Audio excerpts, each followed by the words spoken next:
അതെ, നമുക്ക് കടയിൽ നിന്ന് നത്തോലി ഒന്ന് റോസ്റ്റ് ആക്കിയാലോ? കുറച്ച് ഉപ്പും കുറച്ച് കുരുമുളകും കുറച്ച് മുളക് പൊടിയും ചേർത്ത് നമുക്ക് നത്തോലി മീനെല്ലാം നന്നായിട്ടൊന്ന് പുരട്ടി വെക്കണം. അതെന്നാത്തിനാന്ന് വെച്ചാൽ നമുക്ക് നന്നായിട്ടൊന്ന് വറുത്തെടുക്കാൻ വേണ്ടിയിട്ടാണ്. അപ്പം നമുക്ക് നന്നായിട്ട് അതൊന്ന് നല്ലപോലെ തിരുമ്മിയെടുക്കാം നമുക്ക് മീനെല്ലാം.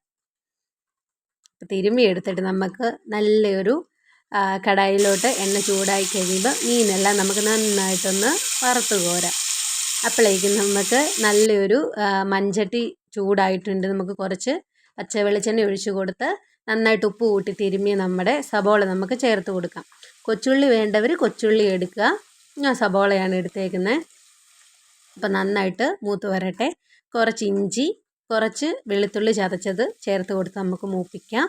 ഇനി കുറച്ച് തക്കാളിപ്പഴം അരിഞ്ഞതും കൂടെ ചേർത്ത് കൊടുക്കാം. ടൊമാറ്റോ സോസൊക്കെ ചേർക്കാം. ഞാൻ തക്കാളിപ്പഴമാണ് എടുത്തേക്കുന്നത്. അപ്പം നന്നായിട്ട് നമുക്കിതൊന്ന് മൊരിയിച്ചെടുക്കാം.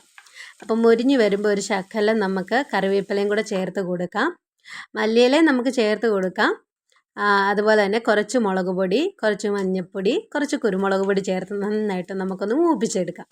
അപ്പോൾ ആ പച്ചമണമൊക്കെ മാറി ഒന്ന് നന്നായിട്ടൊന്ന് മൂപ്പിച്ചെടുക്കാം നമുക്ക്.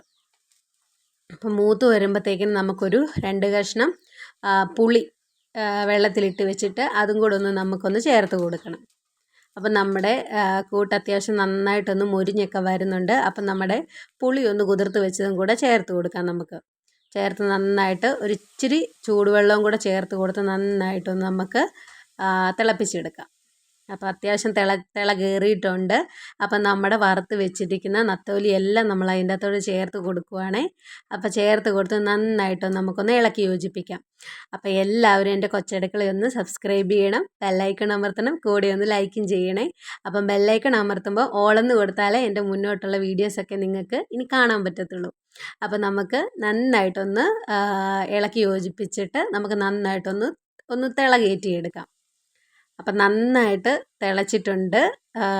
അപ്പം നമ്മുടെ നത്തോലി റോസ്റ്റ് റെഡി ആയിട്ടുണ്ട്. എല്ലാവരും ഇതൊന്ന് ട്രൈ ചെയ്ത് നോക്കിയിട്ട് അഭിപ്രായം പറയണേ. കാരണം അപ്പത്തിൻ്റെ ഒക്കെ കൂടെ കഴിക്കാൻ അടിപൊളിയാണ്. അപ്പം എല്ലാവരും ഒന്ന് ട്രൈ ചെയ്യുക. അതുപോലെ തന്നെ അഭിപ്രായങ്ങൾ അറിയിക്കുക. Okay, bye.